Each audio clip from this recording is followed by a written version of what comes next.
Today we're going to be tackling the human eye.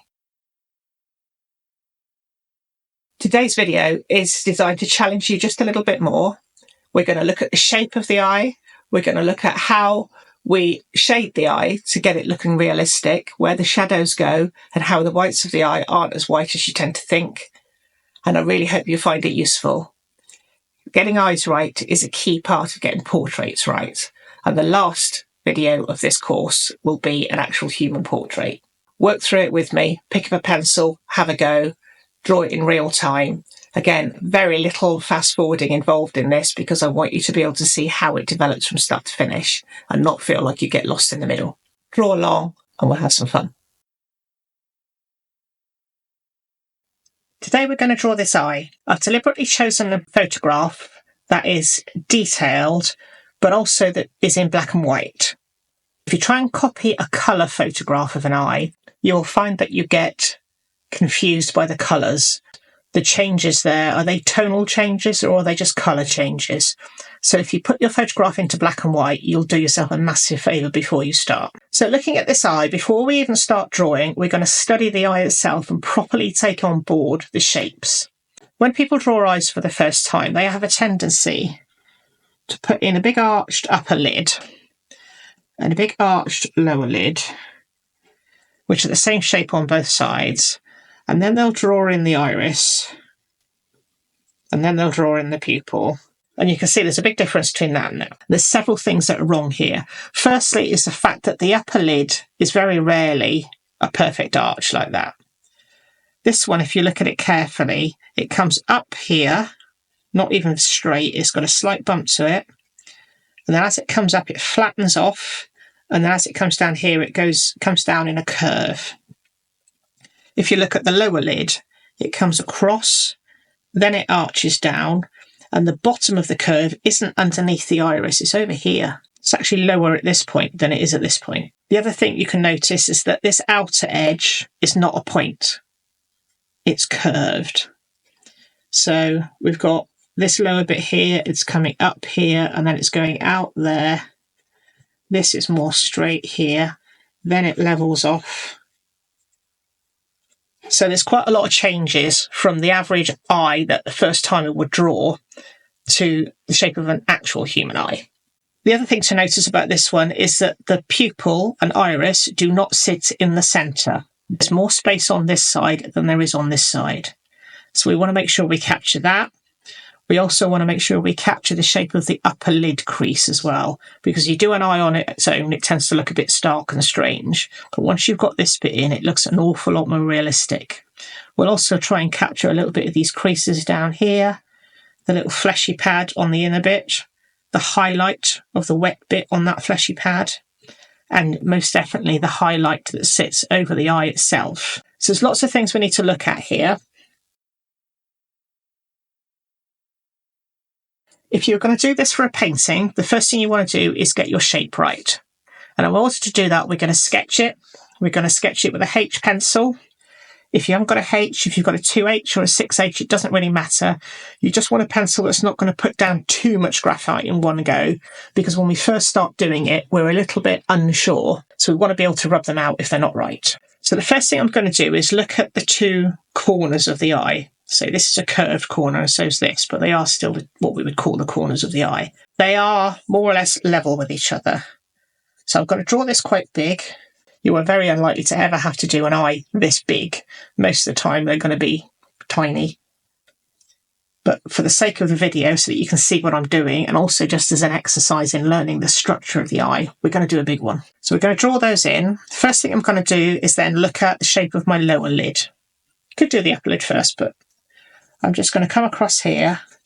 This bit here comes across but slightly down. Then it comes to a bump where the tear duct is. And then it arches very gently in that direction. And then this is our corner at this side.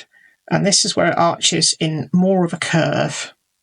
The curve is more dramatic at that point than it is over there. We're going to curve that down and then meet that line on the other side. So So this may not be 100%. We might change this in a bit, but it'll do for a minute. Then we're going to draw our upper lid in. Again, this one comes up slightly less than a 45-degree angle, but not far off. It comes up, then it arches over, then it flattens-ish. It's still got a very slight curve to it, but it's a flatter curve. And then as it comes to this side, it arches down again. Okay, so that's the shape of our upper lid. Now, looking at it like that, I think, does that look about right? If I need to change it, I'll change it in a minute. Next thing I'm going to draw in is this fleshy pad here, because before I dive in and put the iris and the pupil in, I want to be able to judge these spaces, and without that little fleshy corner, that's hard to do. I've got a little gap there, little gap there. That's where the shiny part is. Okay, that'll do for that bit. Now we can make an estimate as to where this is going to go. As I say again, it's not necessarily going to be set in stone.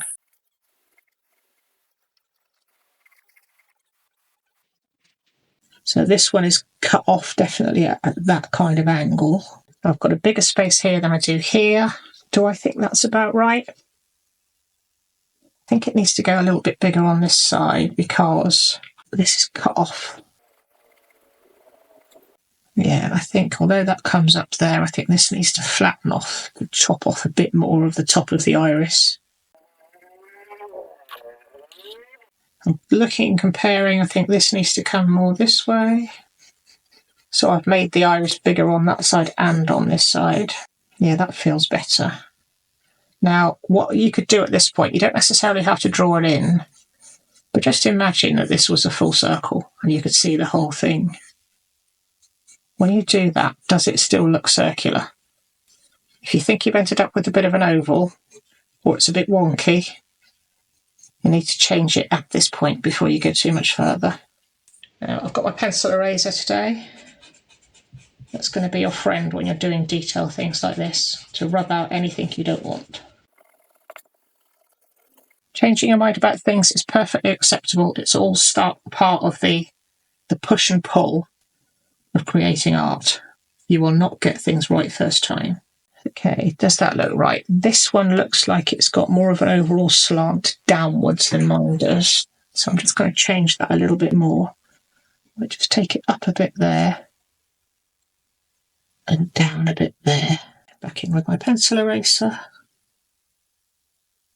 So at this stage, nothing is set in stone. You're just pushing and pulling. This one looks like it comes in a little bit more here. So it's quite a sharp point there, which I didn't have. But yeah, I think that's closer. I'm happy with that. So the next thing I'm going to do is I'm going to draw in my pupil shape. Now you notice here that this highlight overlaps the pupil. So we don't want to go in with a big heavy line for this pupil. We're just going to more or less map in where it is. And if you look at it within the shape of the eye itself, it's a bit more than halfway up. It's not halfway between here and here. It's a bit more in that direction. So that's where we're going to draw it in. Let's draw in the reflection next, because that is going to help inform whether or not that is in the right place. So we've got a flat edge here, which takes us to about halfway across the pupil. Then it curves down.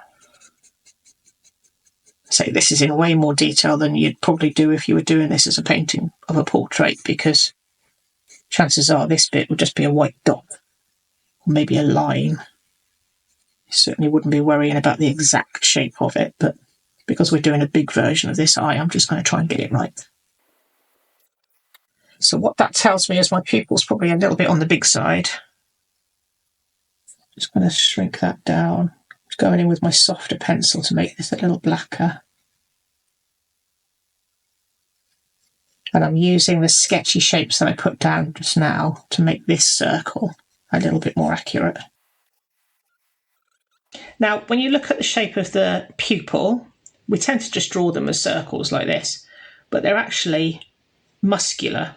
So they have these little muscular fibres coming out from the centre. So we're going to capture those again in a minute. And those same muscles are on the outer part of the iris as well. That's the same muscles that allows our pupil to dilate and contract depending on how much light our eyes want to let in. I think we're happy with that.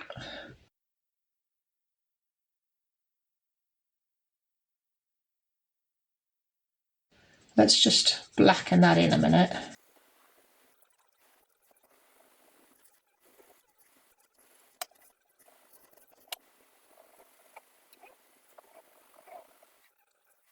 I'm also going to put in all these black sections up here. With most eyes, you will find that the very top part is very dark. And it's because the eyelid itself is casting a shadow. This whole upper lid area sticks forward further than the iris itself, and therefore it casts a shadow over it because most of the time the light is coming from above. But always check, just in case your reference picture has some strange lighting. So coming across here, you notice I'm turning my hand and working my way around the picture. Not trying to do everything from below, which leaves me all tight and constricted and I can't get my hand to move. So I do this, which allows my fingers to move much more naturally.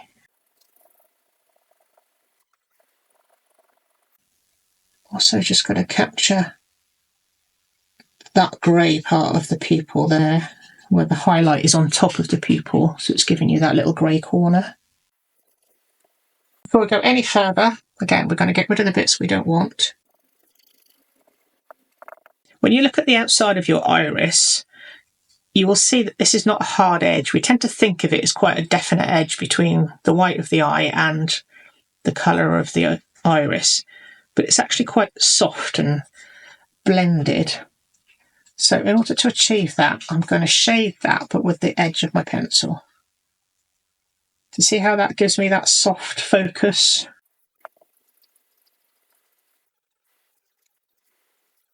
Now, none of this is white.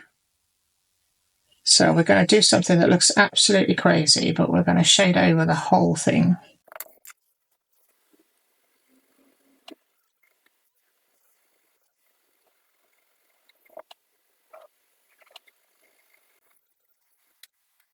Before we go on to draw these muscle shapes in here, I'm just going to use a similar technique, shading the shape on the white of the eye. Now, it seems like really scary to go in with something this dark on something that you are calling the white of the eye. But again, look at this. None of this is white. This bit's white, almost. But this is definitely not white. This is still a shade of light grey. So, you want to get this cast shadow in again. As in the same way as the lid was casting a shadow on top of the iris, it's doing the same thing on the white of the eye too. So my pencil is lying on its side to get that soft, smoky edge. And I'm going to take it across the whole thing. So it will feel scary and counterintuitive to do that. I'm going to turn the paper now so that I can do the same thing on that bottom lid. There's no hard edge here, it's very soft. It just allows me to take that shade in up to that edge.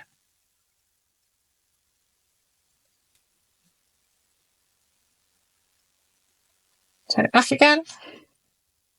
And I'm going to turn it this way so that I can do the same thing on the inner part of the eye. If you turn your paper as well, keep them at the same angle as each other, it's much easier for your brain to process. And you can copy how that shadow comes in there. In this part here, it's almost black. So we can go in with our point of our pencil a bit more. Again, still not pressing hard. I'm still letting the pencil do the work. But I'm just intensifying that shadow in that very corner.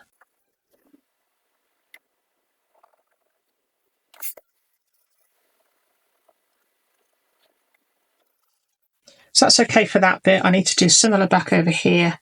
Go back in on the point a bit more, making sure that I'm not losing my curve at that point, because that is almost quite a dark line there. And then just darkening that again with the side of the pencil just to build up that shading a little bit more. Okay, now that we've done that, we can see suddenly, if you look at this and this, they're more or less the same value. And that's all we've got to. Our whites and our iris are a similar background shade. Now we can work on building up these darks. So again, keeping that edge there soft. We can bring it in just a smidge darker. And we can start putting in these sections. Now all of these, it's almost like a clock. If you can imagine the hands of the clock were there, these are all radiating out from the centre.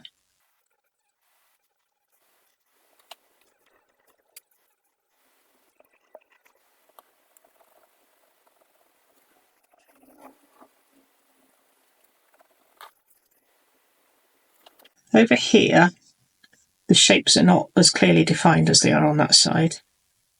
So what we can do is put a slightly darker inner edge just to allow that outer edge to still be soft. What I like to do is, if I can imagine that this was 4 o'clock and this was 5 o'clock and this was 6 o'clock and so on all the way around, put those in first, and then as you're putting in your shading in between, it keeps you going in the right direction.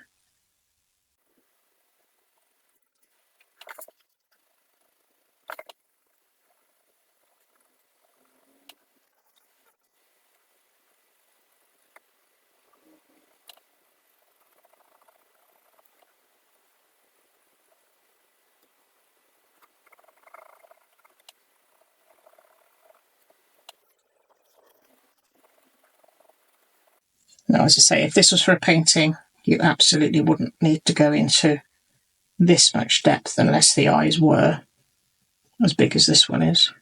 But it's an important exercise to understand how an eye is made and what the construction is, and the fact that you have always got this darker shadow up here. You have got some kind of shaped eyelid. You need to look at where the pupil is. You need to know that there's normally a darker outer ring. And sometimes you might have the space to just cut in some of these muscle shapes that flick out from the centre.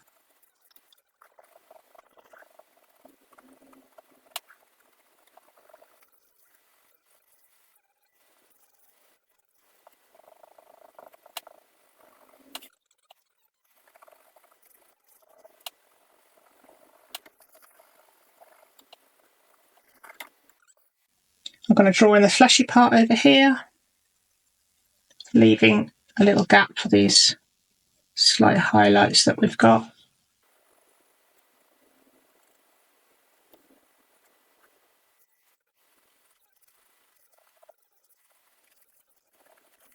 Now the other thing I'm going to put in before I go too much further is the shape and the crease at the top of the eye. I'm going to go back to my hard pencil a minute because I need to do this quite hesitantly. And I'm looking at where that comes up there. And then it comes across. And then when it gets to about there, it starts to dip back down. And by the time it comes back here, it's more or less disappeared. So I want to put that shape in before I go any further. So I'm going to go back to my soft pencil because I'm happy with where that sits. And I'm going to cut that crease in. Fairly dark. I'm still sketching with it. Still using my hand as a compass again. So I'm going to turn my page. And it's not a thin, tight line if you look at it carefully. It's got a little bit of bulk to it. And then in both directions from that line, it fades out in that direction and fades out even sharper in this direction. So again, using the side of my pencil.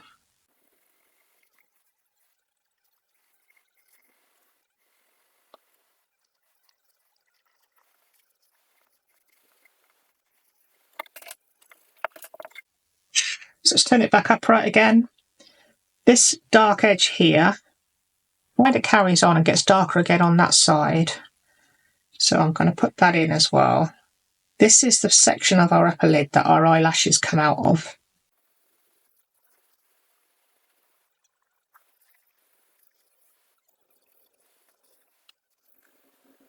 As before with the other drawings we did, constantly looking back and forth between the two, pairing not just the shapes, but how light and dark they are. Before I go in and do the lashes, I'm going to take a little bit of shading out that way, and I'm going to put a little bit of shading on the lower lid.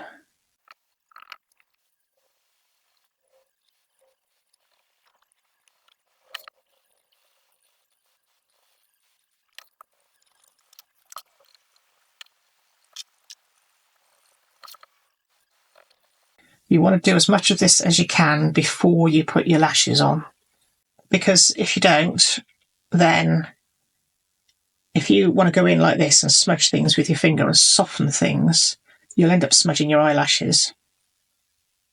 And you don't want to do that. This way you want those lashes to be nice and crisp.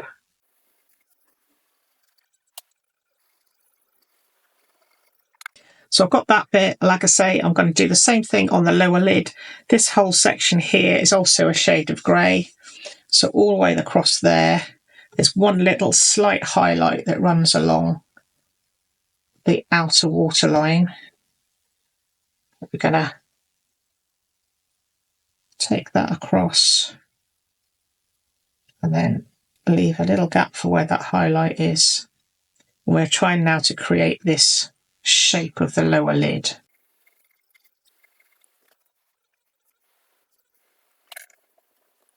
Okay, what you want to resist the urge to do is two things here. You don't want to draw a hard line between your white of your eye and your waterline. You notice that there's barely any differentiation between the two.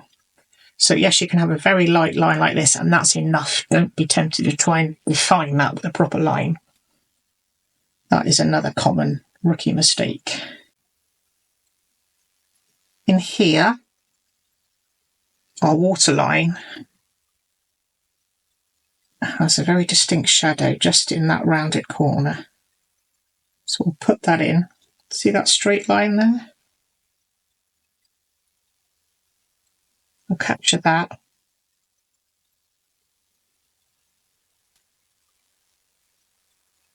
But making sure that this bit here stays rounded. And then we can just pick out those creases. Now I'm actually going to swap back to my hard pencil here, because what I don't want is a really thick black heavy line at that point. I do want a line, but I want it to be quite subtle.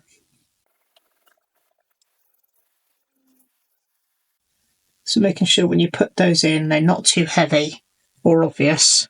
I can go back to my shader just to put a very light bit of shading.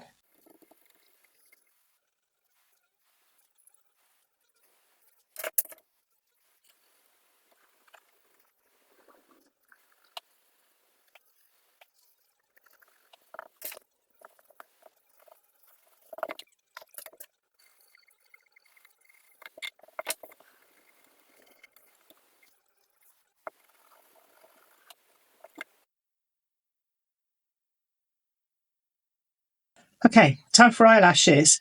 Now, the important thing with eyelashes is to realise that they do not do this. They curve, they certainly do curve, but they curve underneath the eye and then come back up. And also they clump.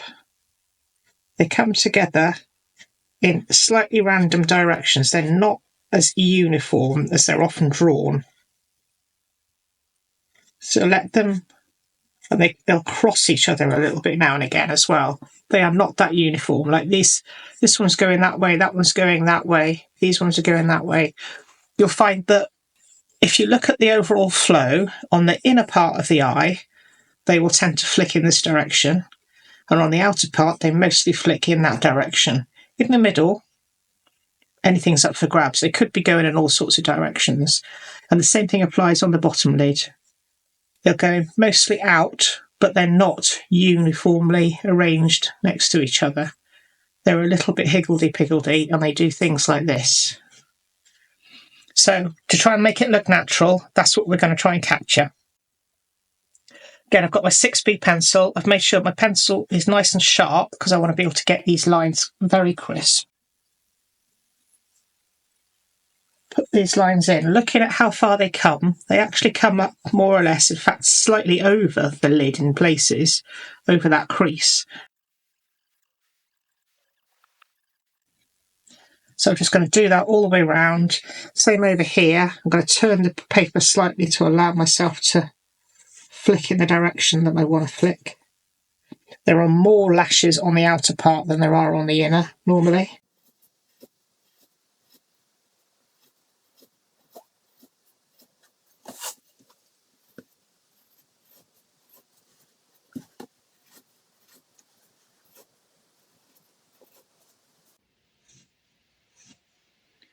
This is probably the one time through the whole of this drawing where I am applying a reasonable amount of pressure.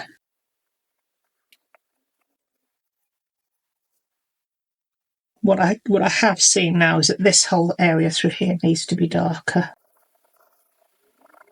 And then the same on the bottom, fewer and shorter lashes on the bottom. But again, they're coming from, not from this edge here. There's the water line of the eye, where we would have put eyeliner in the 1980s. And then they come out after that. So we need to leave that little gap. And as they come towards the outer edge, they get a little finer, less defined.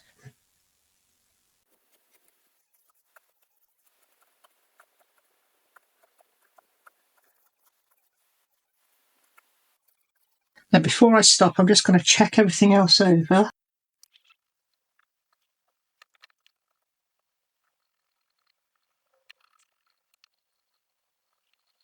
Okay, and our final thing is to put our lashes reflected into that part of the eye there.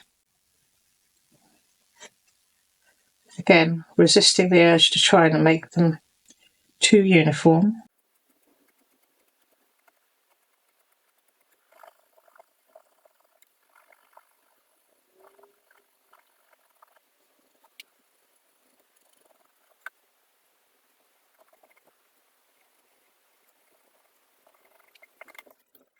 Is it 100% spot on?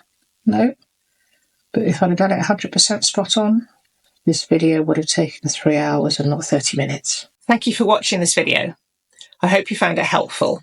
Drawing human eyes is a key part of getting portraits right. When I see beginners drawing portraits, this is one of the main things that they struggle with. Have a look on sites like Pixabay and Pexels and find some pictures of human eyes for yourself.